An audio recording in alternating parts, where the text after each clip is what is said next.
Քանի որ ամանորն եմ մոտենում, ուզում եմ ձեզ ներկայացնել աղցանի մատուցման երկու գեղեցիկ եւ հեշտ տարբերակներ։ Իհարկե, սա միայն ամանորի համար չէ,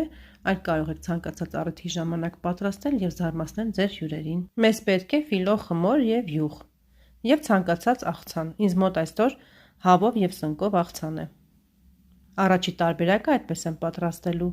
Վերցնում ենք ֆիլո խմորը եւ բաժանում ենք խորանարդների։ Քանի որ մենք պատրաստելու ենք կեքսի ամաններով, խորանարդների չափը համապատասխանեցնում ենք կեքսի ամանների չափի հետ։ Ամանները թեթևակիորեն այսպես յուղապատում ենք։ Շատ յուղ չենք անում, որպեսզի հետո աղցանից յուղի համ չգա։ Կարող եք նաև հալեցրած կարագով պատրաստել։ Զամբյուղները պատրաստելու եմ 3 շերտով, կարող եք ավելի հաստ պատրաստել, դա ձեր ցանկությունն է։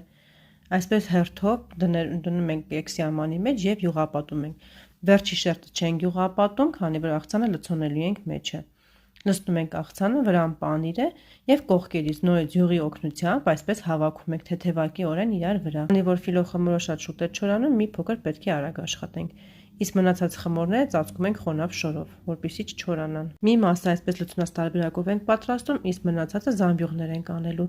Զամբյուղի վերջի շերտի վրա եւս յուղ ենք քսում։ Կարող եք նաև խմորը հավաքել սեղանի վրա, իրար վրա դասավորելով, հետո նոր տեղավորել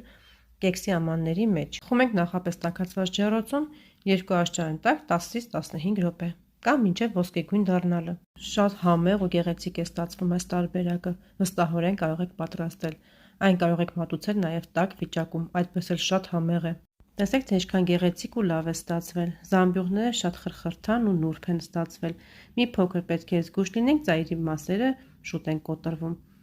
Լցոնում եք ձեր նախընտրած աղցանով եւ մատուցում։ Ինձ մոտ ավոկադոյով աղցան էր։ Բաղադրատոմսը կա իմ ալիքում։ Հուսով եմ հավանեցիք մատուցման այս գեղեցիկ, հեշտ եւ պարզ տարբերակները։